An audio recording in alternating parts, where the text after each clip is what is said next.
Hi, it's Ruby with Valhalla Organics, and today we're harvesting our garlic. So I thought I'd show you the whole process since we planted it last fall to today when we're going to be pulling it up. Pretty excited about this. It was an experimental crop. We had no idea whether it was going to work or not, but we've pulled a couple of test cloves and they're looking great. So today we're going to be harvesting 3 kinds of garlic as well as our shallots. And we have waited a little bit too long to harvest them, but we'll just see how it turns out. Here's how it all started.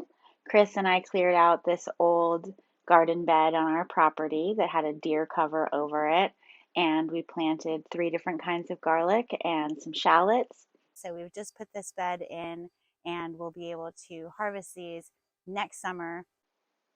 First, we'll take a closer look at our garlic bed. Now, this is a raised bed that's basically a bonus garden for us. When we first moved to this property, we noticed this pretty dilapidated old raised bed with a deer guard to cover over it. And Chris was able to get all the weeds removed and fresh, beautiful garden soil put in there. And I planted the garlic and we got it all mulched over. This here is a device that actually makes a noise underground that the gophers don't like. We only planted this garlic a couple of weeks ago, but it's already starting to come up. So we were pretty surprised to see it, but we learned that that's not abnormal, and they have not been damaged at all by our last 3 nights where we've had frost overnight. We had a pretty mild fall, so the garlic and the shallots really took off. They just kept growing and growing. Since this is the first time we're growing this crop, we really had no idea what to expect. So we were pretty impressed that by mid-fall, this is what the garlic and shallots bed looked like. Just huge, beautiful, healthy plants.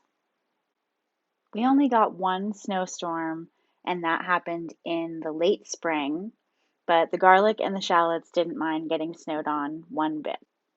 Once the weather had warmed up and we were starting to head into midsummer, the plants made these incredible garlic scapes, and we were able to harvest them. We pickled these into a special batch for our pickle club members. Check out that harvest. Kind of can't believe we got that many. We only have a few garlic plants, but it's enough for pickle club.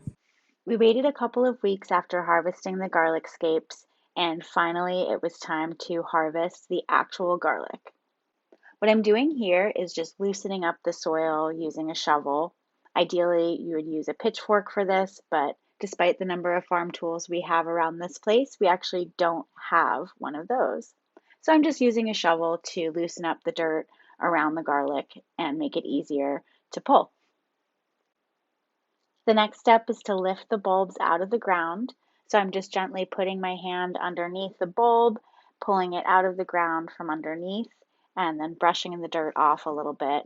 Most of the bulbs that I harvested were pretty small, but we did get a few large size bulbs. Now, as I was in the process of pulling these bulbs, all of a sudden there was a tiny little face staring at me. I looked closer and I could see 3 baby bunnies that their mama had clearly stashed them somewhere she felt would be safe for them. So I stopped harvesting, I put the deer cage back on top, and let the little bunnies be. Later in the evening, the bunnies were gone, and so I figured mom must have moved them and I could finish up the harvest in the morning. But when I checked in the morning, all the bunnies were there, and there were actually 5 bunnies, not just 3. But later in the afternoon, I checked and there weren't any bunnies in the bed. So I went ahead and harvested the rest of the garlic. I did leave all the weeds in the bed once I was finished so that if they do come back this evening, they will at least have some cover. And I replaced the deer guard on top to protect them from predators. And the bunnies never came back, so I'm assuming that they have found a better place to hide and live their little bunny lives. I did manage to harvest about a third of the garden bed before I found those little bunnies. So I've laid those out to dry and cure, and then they'll be ready for long-term storage. I did notice one interesting thing as I was laying out the garlic bulbs to cure, which is I noticed we missed one of these little garlic scapes. So you're supposed to cut those off so that the plant puts its energy into developing the bulb, and you can definitely see the difference between where we left the scape on and we got a tiny little bulb, barely anything going on, and the larger bulb where we had taken the scape off pretty early. So here's our final garlic harvest all laid out and curing. We were successful in growing 3 different varieties of garlic, but we did have a massive fail with the shallots. They were completely eaten up from underneath. I can't actually tell if they rotted or if some animal ate them. Maybe it was the bunnies, but I doubt it. You might notice that the garlic looks a little dirty, and the reason for that is that you're not supposed to wash garlic after you harvest it before you cure it.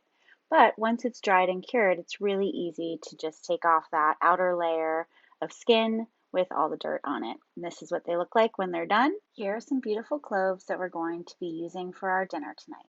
If you haven't subscribed to our channel yet, please hit that subscribe button. We would love to continue having you along with this journey and sharing with you what life is like here on our farm.